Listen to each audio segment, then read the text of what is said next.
Good evening, ladies and gentlemen. Very warm welcome to yet another episode of the Great Amrita Alumni Conclave. I'm extrememely delighted and happy to introduce to you our senior alumni from Amrita School of Business, Amritapuri.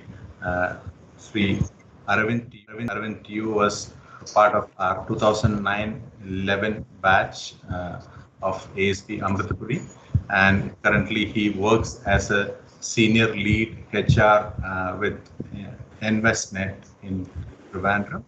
Welcome, Aravind. It's great pleasure having you here on this episode of the Great Amrita Alumni Conclave. I think we'll start the discussion. Good evening, sir. Thank you for having me here as well, and thank you for your time, sir. Thank you. So I wish to start this discussion to just get the audience know a bit more about you.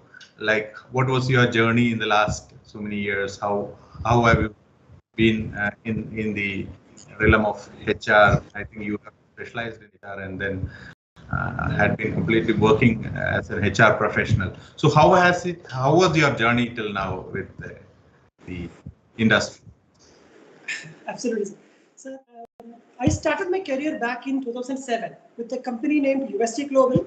So I was recruited mainly to perform the software developer role there. But right on my first day, I was sure that is not the role where I belong to. So I checked whether I can have an opportunity in HR. Then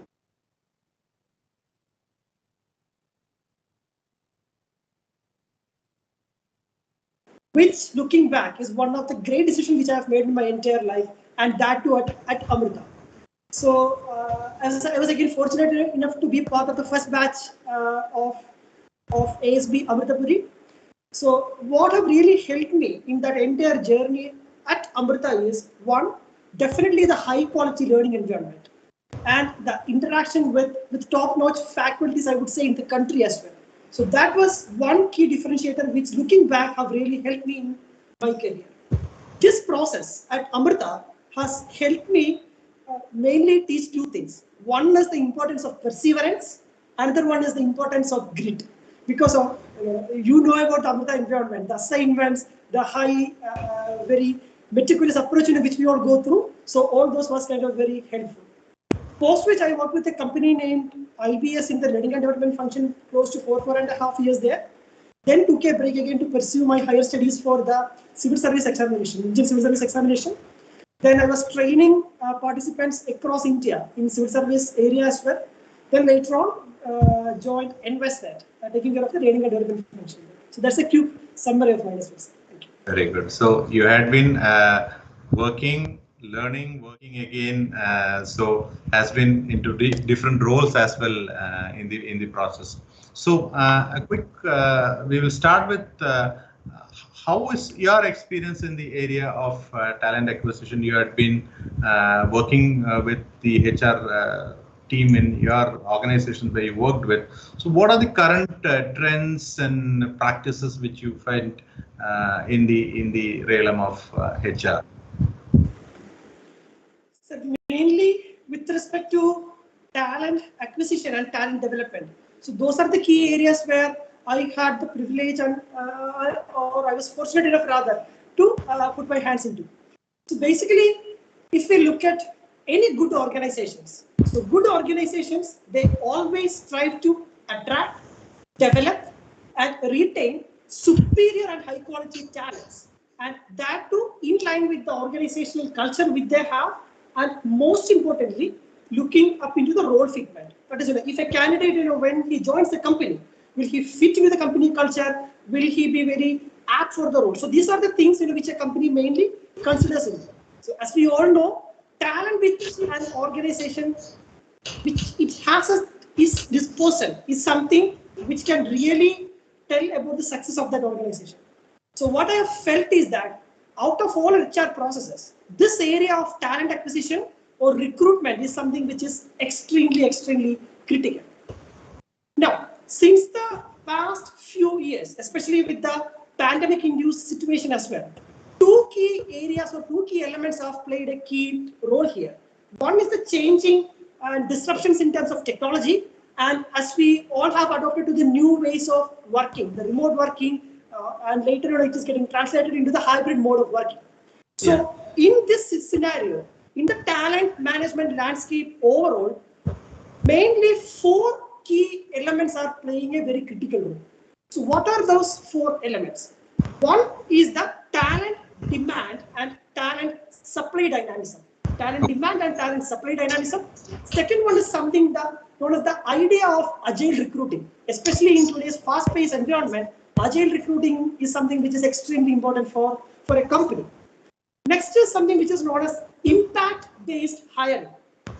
Impact-based hiring, as well as something wherein the technology is going to play a role, and the influence of technology, where all these are drilling into one key element, which is known as the candidate experience. So in a nutshell, the current talent industry, 4 key elements: the talent demand and supply mechanism, the idea of agile recruiting, impact-based hiring, as well as the advent of technology into the talent recruitment and development process, and most importantly, candidate experience. I would love to probably answer one more area with respect to this question which you have posed. If you look at the talent supply and demand dimension, what is currently happening is many companies are at an intersection wherein there is a surge in talent demand, whereas there is a tight supply of good talent. Surge in talent demand and tight supply of good talent. Now, why is this happening? If you look at companies, lot of external disruptions like mergers, acquisitions, their ideas to add on new headcounts, etc., is creating a demand in talent. On the other hand, especially with the remote area coming into play, remote working coming into play, employees now have got different options. So the elements of pay, the overall benefits, and most importantly, what we are seeing is the learning opportunities and growth which an organization can provide is having far, far, far importance in the talent development landscape. Oh, that's great. I heard you talking about agile recruiting in this to the previous question, and I also heard that you were talking about hybrid models, which were so. Can you please share some more insights on this agile recruiting and its impact on how is hiring becoming interesting when these kind of new ideas of recruiting are coming in? Absolutely. Sir, to speak in detail about agile recruiting, one key element which we need to understand is the typical idea which is known as a talent funnel. So what is a talent funnel? As a candidate, if I am looking to join a company, 3 key stages is where I go to. So what are those 3 key stages? One is about awareness. Awareness in the sense, hey, there is this company, they have got this role. So how as a candidate, I get to know that. That is the first element in the awareness part. So once I am made aware about that part, next is about the candidate to consider. Is that something which is relevant for me? Is that company something which is very impactful in my career, in my profile? And later on, the candidates move to the decision-making phase. In a nutshell, awareness, consideration, and decision. So this is the typical talent funnel segment. In this one, what happens is, in agile recruiting, the recruitment team or the talent management team specifically looks into multiple dimensions. So for example, like the candidate angle, the element of passive recruiting, the element of active recruiting, and all this is translating into real impactful positive influence in the candidates through the various decision-making process. What I've now said is a brief about talent funnel. This talent funnel is something in which we can really approach through the idea of agile recruiting. Let me elaborate. If you look at the traditional talent acquisition mode, one mode which is happening is wherein which as a talent management head, we used to get the inputs from the business saying that these are all the skills in which you need to focus upon, etc.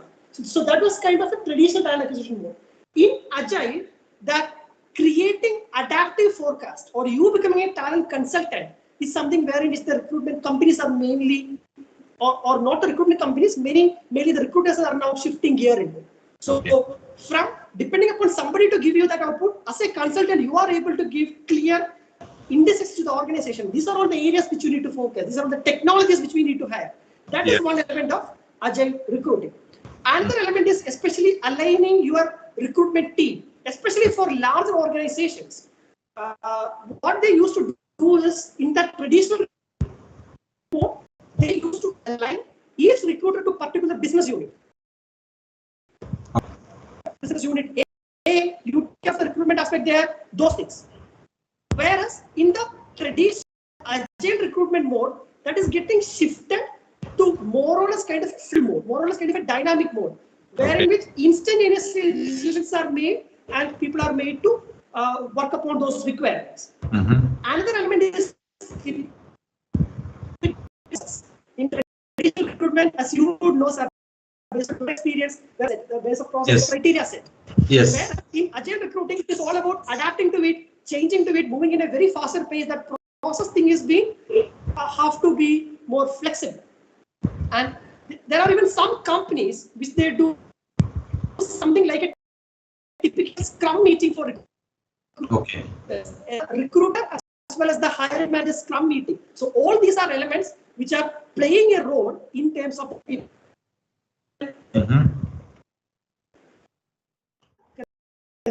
Hello. Yeah. I understand that in all along working in technology, the companies which are into the technology space. So you had been from an umbrella perspective. So what are the general talent development areas and modes in which the organization focuses, especially in a technology company? What are the aspects which the technology companies look for? Can you please elaborate on that?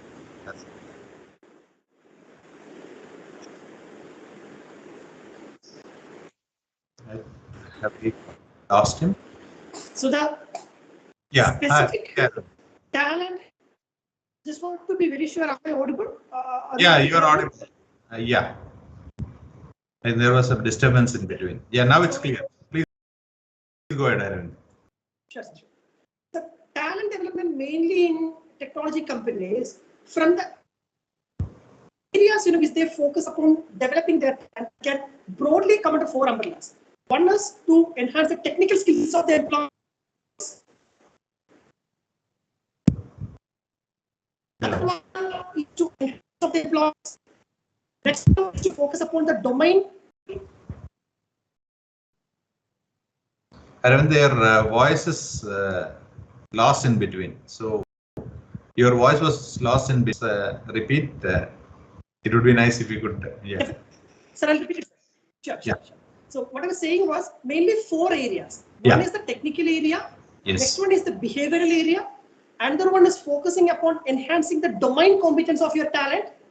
And last one is on the general awareness part, the compliance side. Especially there are some statutory requirements which as an L&D function in the company you need to take care of. So if these are the 4 broad areas, how do currently the talent development happen? One is definitely through the facilitator-led programs. It can be either external programs or internal facilitator-led programs as well.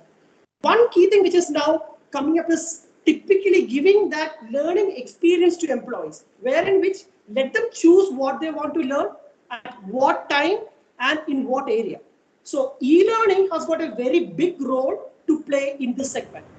You would have heard about the ideas like micro-learning, sir. Micro-learning is again something wherein which just in time, minute size, bite-sized learning being fed across to the employees so that they can really use that when they are in need. Okay. Now, another thing which is specifically happening in this segment is one is on the managerial development programs or the typically the leadership development programs.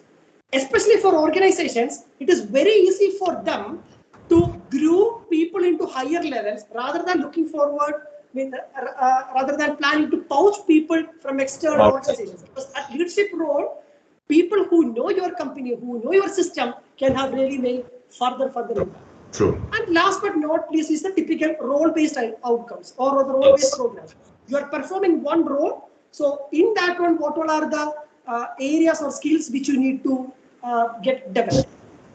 Apart from this, many companies are investing heavily as part of their talent retention strategies as well in terms of allowing employees to take external certifications, allowing employees to go for higher educational programs, again, which all would translate into a typical business requirement and in terms of enabling the company to scale higher as well.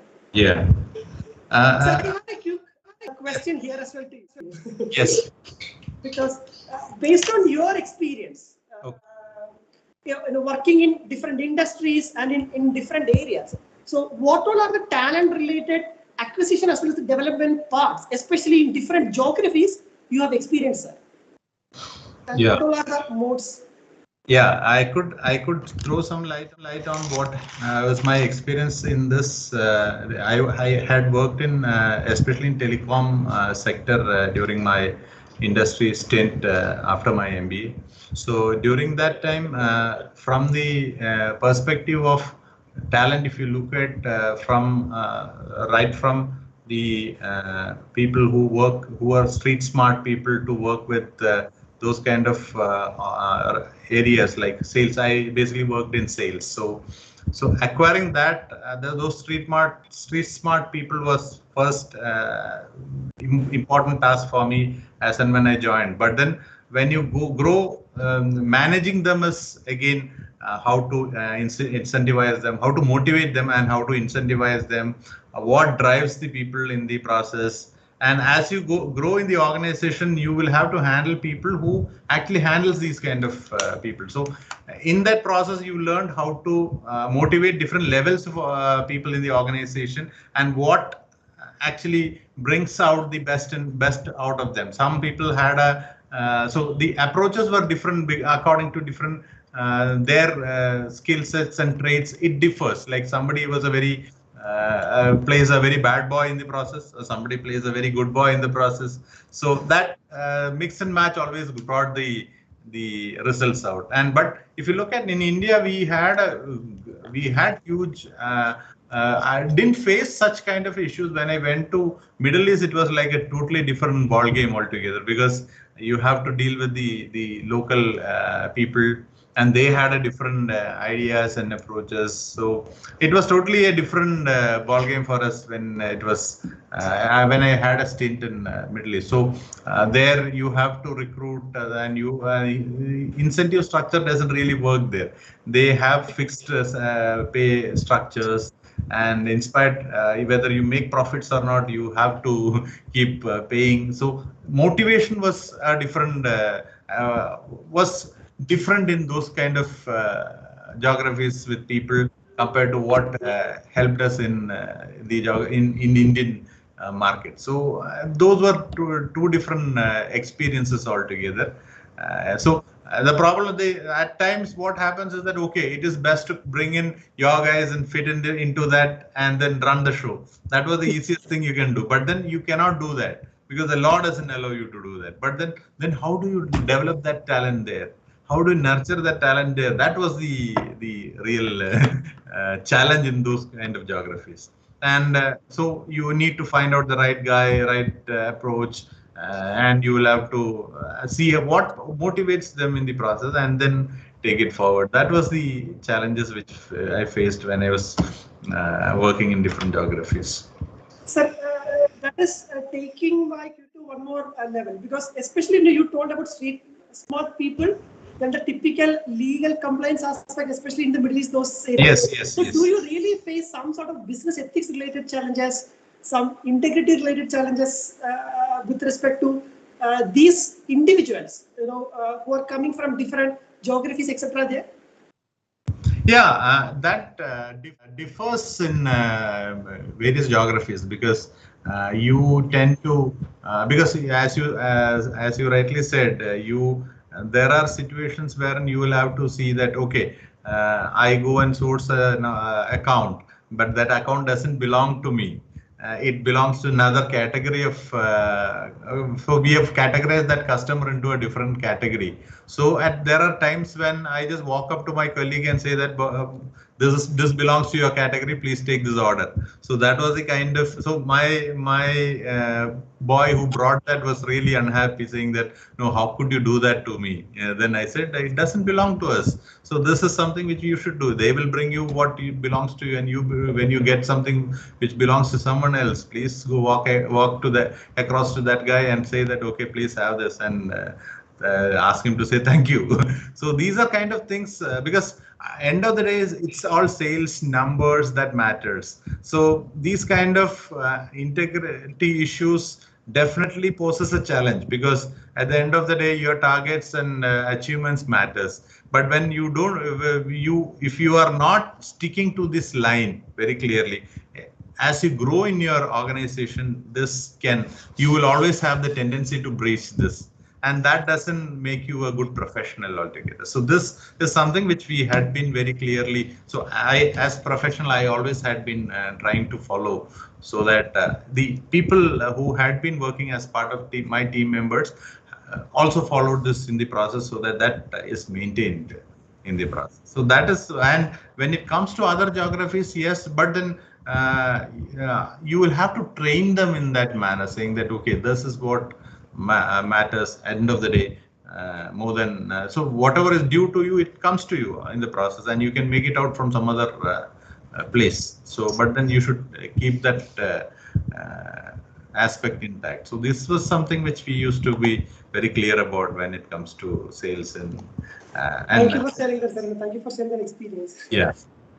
So since Aravind, we have some of our students and the people who are aspiring to be MBA graduates also joining in this program.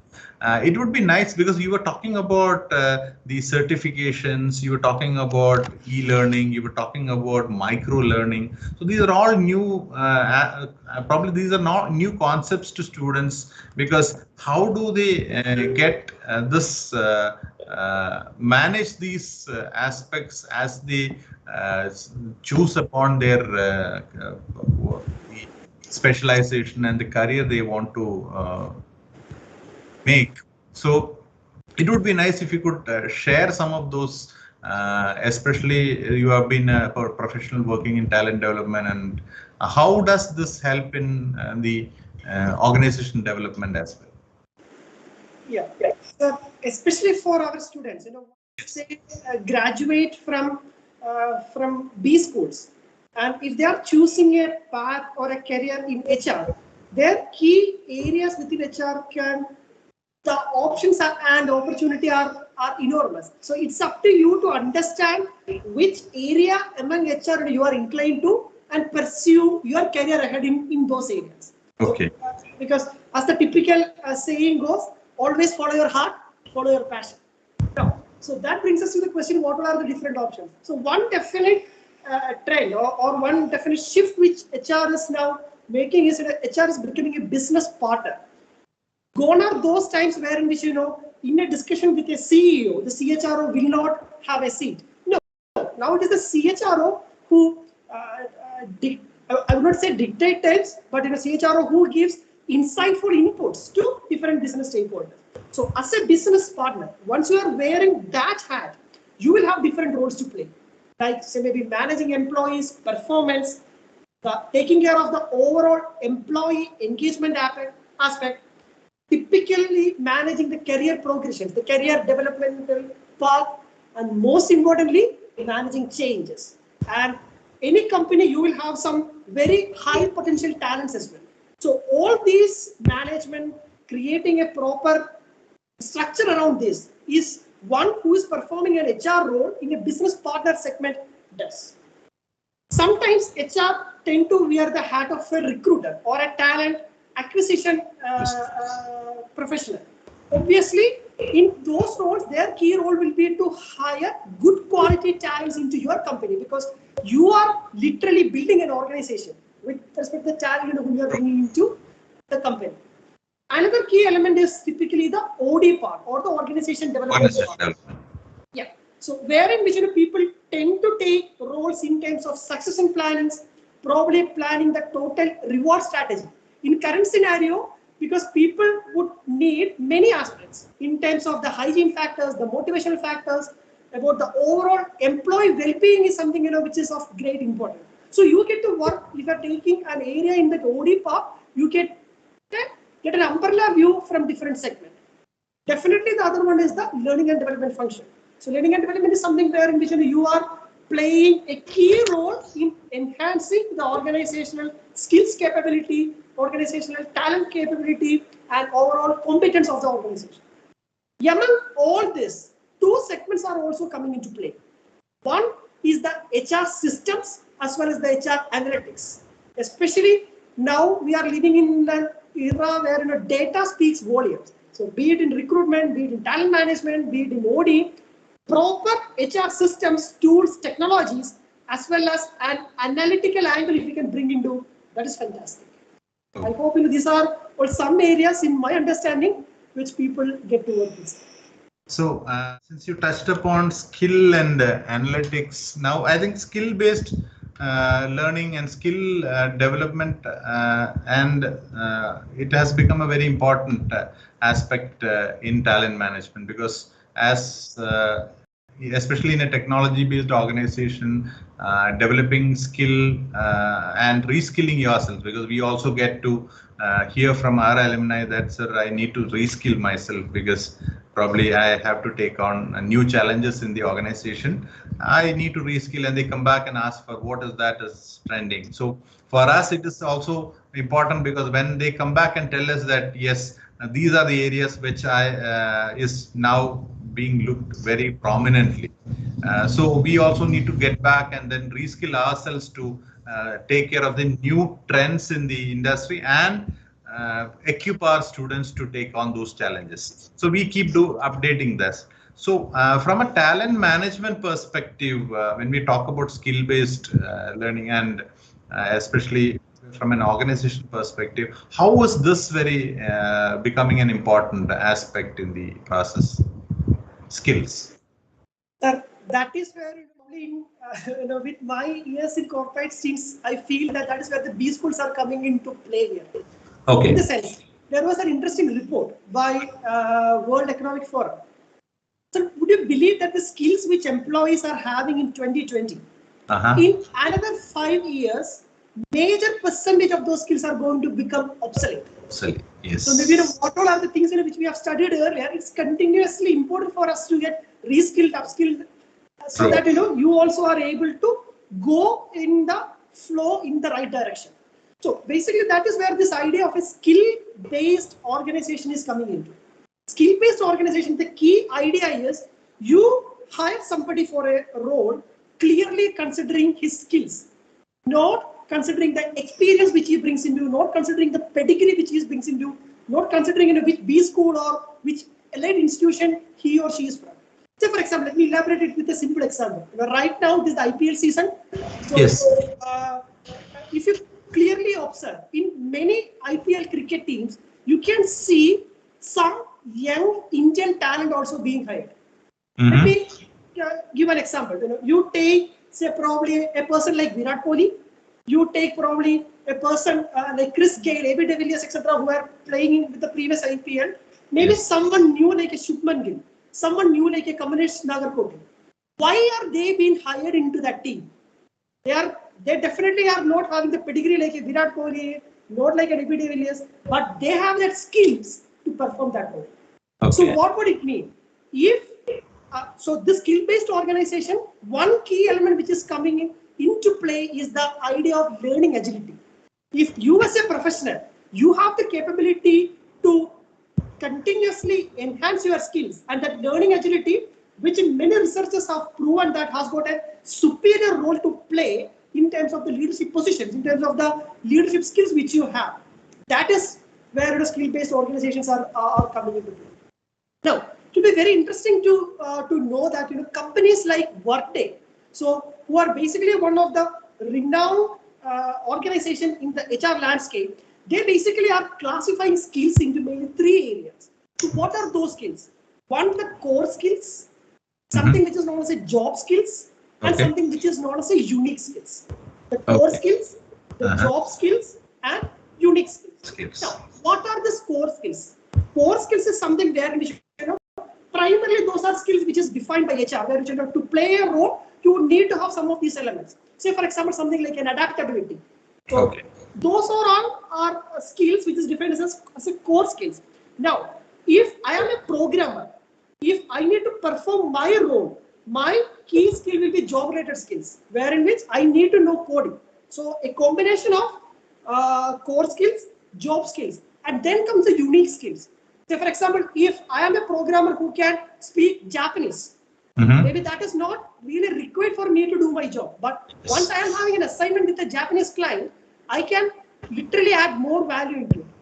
Now, you look at the beauty of this. In an organization, say maybe of 15,000 employees, previously you used to hire people to perform one role. Say, for example, you used to hire somebody to perform a developer role. Later on, you will find that this guy is extremely good in analysis. And if you have got a relevant skill to shift to data analytics, fantastic for the organization as well. So what would it mean? It would mean that for an organization, lot of employee turnover can be reduced, high productivity, and in the process, they always stay agile in the growing talent and market. So it would also mean that the systems, the policies, the process in all the different aspects now have to adapt accordingly. Be it your talent acquisition, be it your compensation policies. In many companies, you can see that somebody with same years of experience, if you have got X years of experience, someone else has got X years of experience, the pay range can be different because that is the skill which that person is being getting into. Typically, like an IPL auction, you have a batsman who is getting 12.5 crores. You have also a batsman who is getting 20 lakhs. So overall, that skill-based organization, if which the companies or organizations are generally following upon, can have real impact in terms of the core business strategies. That's extremely important aspect that you had touched upon, because when you look at the freshers who are graduating from the universities, nowadays, I don't know, one of my colleague was talking about an interaction with a HR professional, was saying that we run a search on we do a text analytics on the CVs, and if you don't find more than 3 certifications, that CV is rejected. So do you do those kind of things in the process of selection, where these kind of, especially when you talk about certifications, you're talking about e-learning in the process. So I think I'm digressing a bit different in a different direction altogether. How is this aspect becoming, like you said, you have a core skill, job skill, and then unique skills. So something you acquire as part of your when you are doing your say post graduation, or in the process of completion of your graduation program, you also try to acquire certain skills, like somebody picks up a German as a language, somebody tries to learn French in the process. So these are something which goes with some kind of passion towards learning that, and then that becomes handy in in some other context in the process. But how do you keep this track? Like, you had been in the HR domain, like for example, how do you understand that, okay, this person is good in coding, but then there is another person is okay in coding, but then he can interact with Japanese well or Germans well, so that let's put this guy into this. So how does this whole thing work together? Can you probably throw some light on that, Aravind? Absolutely. It's very interesting that you brought in this perspective, sir. Thank you for that. Now, again, you look at this element of somebody who is passing out from a B school. Imagine that it is somebody who has got an extremely good communication skills, extremely good analytical skills. That guy, the organization can use him even to play different roles. True. His communication skills, maybe not his marketing skills, which obviously can be acquired. So that key competency or skill which he has would enable him to play that role. If this person has to now play a business presentation, or he has to take a business presentation to another level, he has got that skill. So that is where the flexibility comes to organizations. Now, generally how company does this is, first one is definitely for any organization, they have got a clear strategic goals. That what are the path which we need to achieve? What are the path which we are traversing? So based on that, they clearly identify what all are the skills, what all are the competence areas where in which we need to focus upon, or what all are the areas in which we are deficient in, what all are the areas which we are extremely strong on. This will kind of give a clear indication about, hey, in one particular area, do you need to hire external talents or do you need to promote internal talent? So that skill at an org level, you tend to capture. Then what happens is, you percolate that down to the current employees. So for example, if A, B, C, D, E are the skills which is required among our employees, who all has got skills A, B, C, and in ABC, what all are their levels? Are they at level 1? Are they at level 2? Are they at level 3? So that clear classification once you made, then it translates into the idea of closing that skill gap through learning interventions, through mentoring, through coaching, through training programs. So whole lot of gamuts comes into play. Now look at the bigger impact of this. As an employee, you are clearly understanding. When I joined a company, my skill was probably in one area. Now, considering that there's a requirement in one area, organization is really taking care of me. Organization is enabling me to take that part. Because there is this typical theory, sir, as you would have known, that for an employee, two factors comes into play. One is the hygiene factors and one is the motivation factors. That motivation factors, the element of autonomy. You give the employee that autonomy in the task which they are doing. You give that employee the mastery to do that task, and most importantly, to create a purpose. So if that part, that mastery part is properly taken care, especially with respect to the millennials, they gone are those days where people are now looking for a paycheck.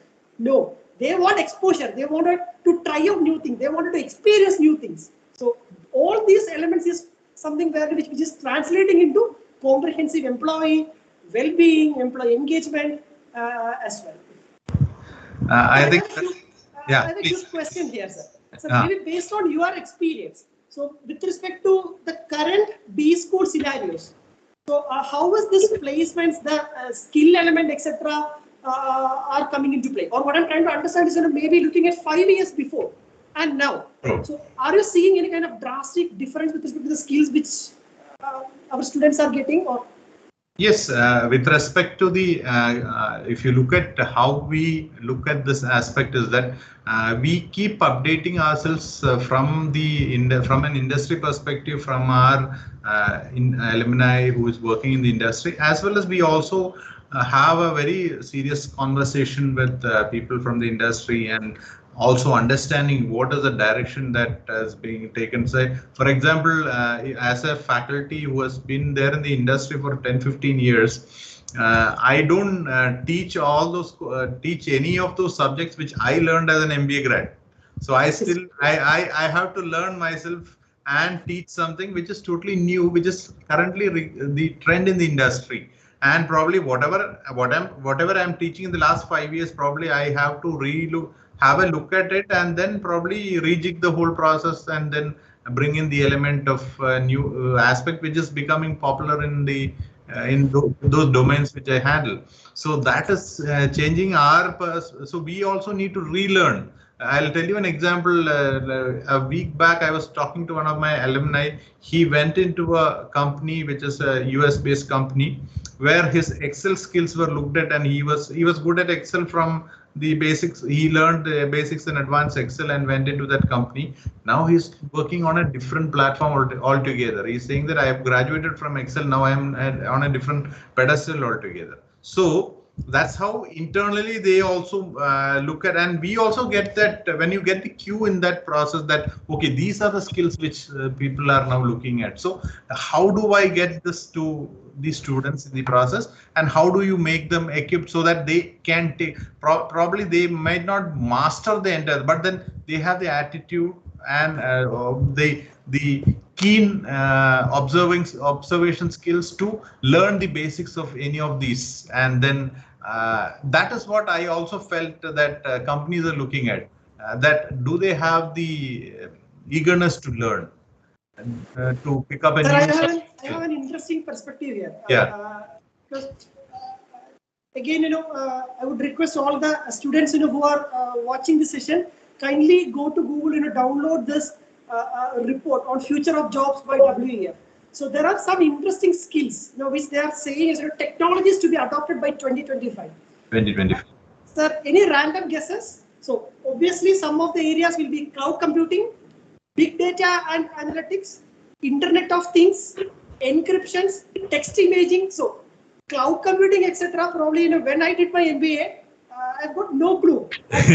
So all those things are again which is coming interesting as well. So one more thing is, that has got very clearly told what all are some of the jobs which is increasing in demand, and what all are the some of the jobs which is obviously will decline. The demand, if you are in a profession in that area, you need to really relook into. Some of the areas which shows increase in demand involves data analyst, big data specialist, AI, business development professionals. Interesting. Business development professionals will be in demand. In demand. Okay. Software applications, project managers, digital transformation specialists, fintech engineers, OD specialists, risk management. There is a gamut of possibilities for all these students, if you are getting the right skill set into.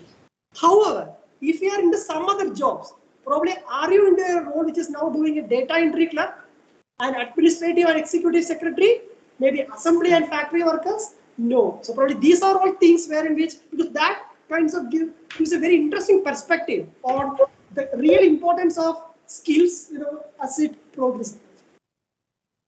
Yeah, so that's I think what is future of work that you're trying to talk about, and what is that is going to be important in the next coming or this decade. Probably end of this decade will be having something different. Last 2 decades, you saw how social media took over as storm. And in this process, I also wanted to ask you one more aspect.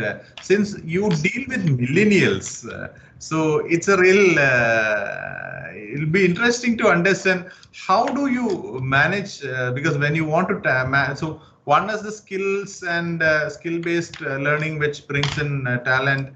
And if you look at how do you motivate them? We were talking about the hygiene factors and what is the growth path and things like that. So do they really have the, what do you call, wherewithal to hold on and look for that opportunities, or do they just fly by night operators? I'm very curious on that, because when you get a call from somebody saying that, sir, I am moving, sir, it's only 6 months. No, I got a challenging opportunity, and then that's right. So is that really happening, or are there people who clearly looks at this process? And I have seen very few instances where people have stuck to companies for 3 to 4 years, because the previous days, if we move from one organization to another within a year or two, our professors used to scold us by saying that no, that was a very bad decision you've made in life. So, but the changes were happening in the industry in such a manner that you had opportunities to move inside 2 to 3 years. But then when we are looking at that from now, we still feel that, okay, they were right in some sense. But then how do you take this aspect in organizations? So I'll answer that question this way. Okay, I'll give you a scenario, sir. Yes. Imagine that you are the head coach of Indian cricket team. Okay. You are the head coach of Indian cricket team. You are recruiting people for batsman role. Okay. I will give you 5 set of options. Option 1, you will have Sachin Tendulkar, you will have Ganguly, you will have Virat Kohli, you will have Sehwag. Sachin, Ganguly, Sehwag, Kohli. Maybe 4. Option 2, you will have Aravind, you will have Suresh, you will have Avinash, and you will have probably Ajit. As a head coach, what will be your preferred option among this? Obviously, option 1. Absolutely. So to answer your question, these part with respect to the millennials goes a long into the hiring which you do. If you are ensuring that you are hiring the right talent in your team, then it's simple. Leave them, they'll fly. So now that is where, especially in the talent acquisition part, that lot of tests, lot of mechanisms, lot of recruitment related tools are being used. if you look at many companies, what they does is, one, if you have to hire somebody into a particular role, one, they test for their work test. One, that person is being hired. Say, for example, if Sachin is hired into the team, can he bat? So that is his work test. That is why people are called for trials in cricket, etc. Then there is another element of behavioral event interviewing which is coming into play. And there are a lot of tools now which is available to clearly understand the cognitive level as well as the behavioral personality type of these individuals. Now, if a millennial who is probably looking for a stable role in a particular company, if his profile fits into it, so that is where probably these sort of analytics and your proper hiring can play a big role. Another element is, because where I'm coming from is, all these things as a company or as a talent management organization is in your hand once you take care about the hiring part.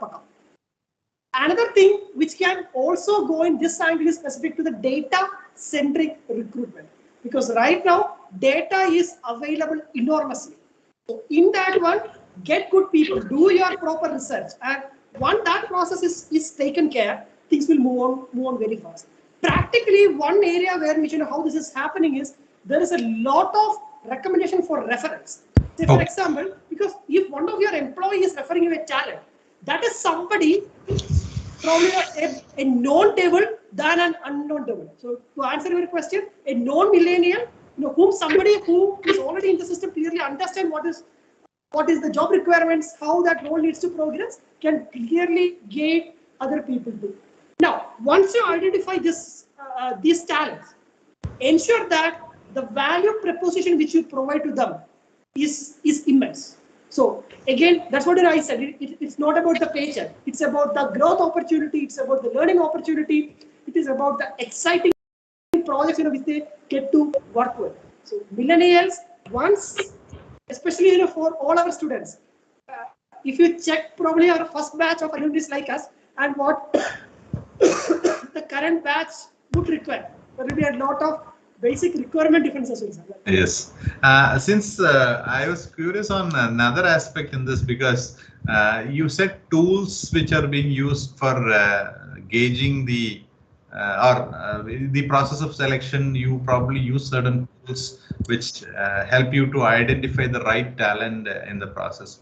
And we also have certain ways to showcase that what we probably have a resume which we'll talk about us, and probably we also look at the other platforms which are available to everyone to showcase whatever they had been going through in their life and understand this. So how was say you have LinkedIn, you have their social media handles like your Facebook, and nowadays more savvy on Instagram as well.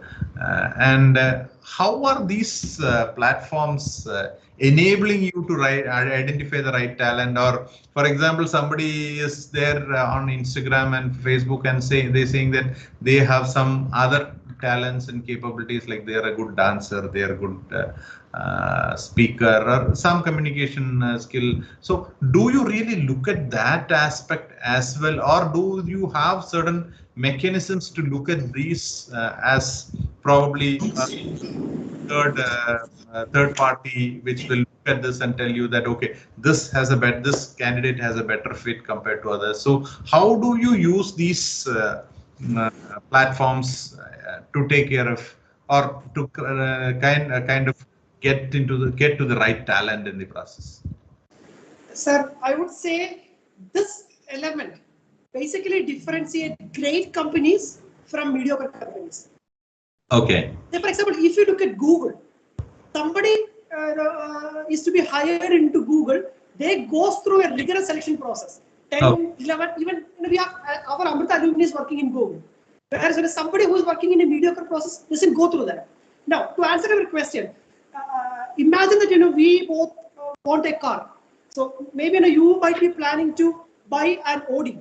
Okay. So you will not make that decision right now. Where you will be following that, you will be very thoroughly looking at it, and then definitely after the test drives, check mechanisms, discussing with other people, etc., is how you finally arrive at it. Especially once we are recruiting for key roles, that is where the passive recruitment is coming into play. Say for example, one candidate, who would have come for an interview right now, he, if you're giving a good experience to that candidate, he or she might act as a word of mouth for someone else. Okay. And then, those people, as it percolates, it will get into our radar. How that is being tracked? Definitely the platforms like LinkedIn plays a phenomenal role here. So one key thing, which I'm thankful is, one of my manager in my previous companies have asked me to create a LinkedIn profile. I was new to that. So looking at that, those all are professional platforms. Especially, that's one request, which I would have to all our batch students. Ensure you have a proper LinkedIn profile, clearly updating all those things, etc. Now, another thing is, there are specific technology-driven tools as well, wherein which, you can easily get the data of individuals, easily get the data of candidates. So all these things definitely goes in the back end, which a recruiter is working upon. And I would say that different companies would have got different strategies, but mainly it would depend upon the role requirement or the key roles which they are going to play. Now, again, you told about resume. So resume, we have experience, and I'm sure you would have also experienced many situations where in which, once a candidate is coming for an interview, that resume is written by somebody else. True. Probably, that candidate would not even know the aspects in that one. But however, having a very good resume, all those things are extremely important. But these all things can be easily figured out during a different hiring stages process. So, in a nutshell, that technology-related platforms in which we are in, leverage it to the benefit as a professional, and get connected with people, learn from new people, interact with new people. So these all, and again the power of networking plays a phenomenal role here. Oh, that was very good insight for at least for I think for our students as well, because they are getting prepared for the next placement season as well, and which will help them to take care of their profiles and how do they manage that for the upcoming placement season. So can you just, I think we have got another 8 minutes more to complete this. So I think we can take up some more aspects from the area of talent management as well. So can you briefly touch upon the aspects of what are the key steps involved in creating the talent management programs that drives organizational agility?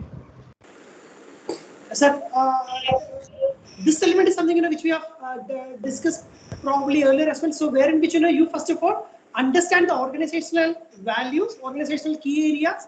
Then based on that, you arrive at key skills and key competences. Once you arrive at that part, you clearly try for a clear match between how many employees in your organization has this. You identify the skill gap between what is needed, how many employees have that. Then that is the blueprint for you to work on. Now, then it is up to us to facilitate that through different modes. Can be e-learning, can be facilitated learning. So all those aspects. So in a nutshell, identify where we need to go from a skill perspective. Then what all are the skill gaps? What are the skills which our employees currently have? Do that mismatching and not mismatching. You need to do that check and analysis, and finally come up with programs based on skill. And also specific programs would be rolled out based on the role which you are going to perform as well. Say for example, the fresh graduates who are coming from a B school, because for them it is based on the role which they are going to perform is where the programs are getting rolled out. Say for example, if you are going or if you have to be hired in the role of a business analyst, the competency skills which you would need is completely different compared to if you are going to be hired as a marketing manager in a different FMCG company. So there the role also plays a phenomenal role. Yes. Okay, so I had another aspect here with respect to when we talk about this management of talent and acquisition. When it comes to management, retention is another very important area. How do you retain talent? Because as a person from the technology area, that is again something, because you have projects running in, there are requirements, and you have critical dates to turn in your requirements. So how do you manage this? How do you retain talent? Because it as you move from one domain to another domain, you always find that there will be always situations wherein a key talent is trying to move on to some other better prospect. So what are the strategies you adopt to handle this and retain talent? Interesting question, sir. So I will answer that question this way. If one of our students is getting an opportunity to work with Google, okay, will he or she leave Google in another 2 months, in under 3 months? The possibility for that to happen is less. Will he or she leave in another 1 year, 2 year, 3 year, 5 year? The possibility of that to happen is less. yes. So, in a nutshell, why? Take care of your people, or take care of your employees. So that is what great companies always do.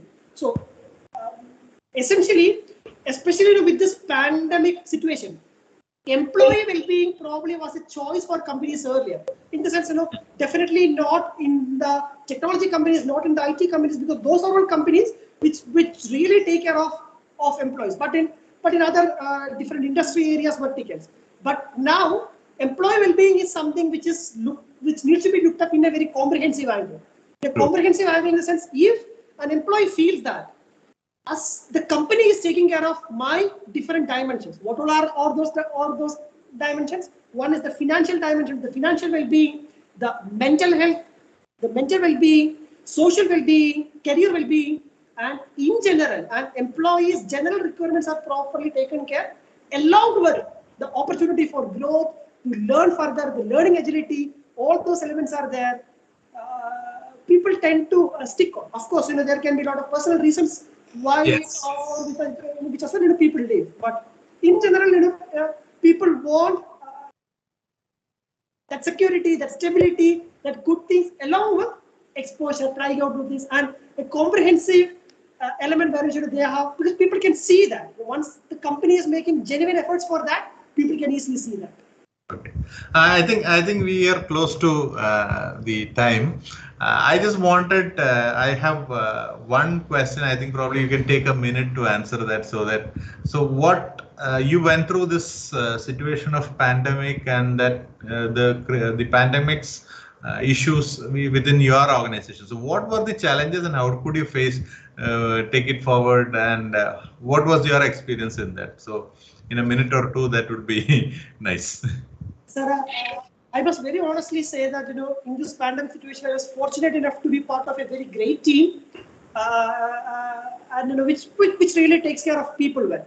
So when the pandemic thing comes, the first thing which we need to not only in one company, in every company, that is kind of and what are the instantaneous steps which you take to adapt, and then first you adapt, and then probably adopt those changes.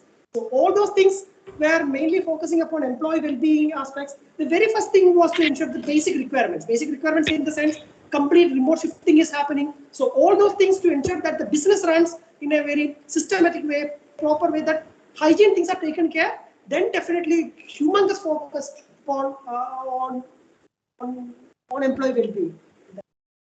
Good. So I think it was a great discussion, Aravind. It was a real pleasure to have you with us for this hour, and thank you very much for taking out this time from your busy schedules, because I understand that today was due to have a call with someone, and then you had come in spite of those busy schedules, and probably there was a lot of insights for our students and our alumni across the world who are viewing this right now, understanding the aspects, and you being also the coach in the process have touched upon various aspects, which has made this interaction really beneficial for all of us, including faculty as well as the alumni and the students. So thank you very much once again. Sir, yeah. Thank you very much. I am happy. Please. Hello. Yes. Hope you can hear me now. Yeah, you can. Please go ahead. Sir, first of all, thanks to you. Thanks to Amrita as well for having me in this call. Thank you for your time and the perspectives which you have shared. Thank you, sir. Thank you very much. Thank you so much, Namah Shivaya.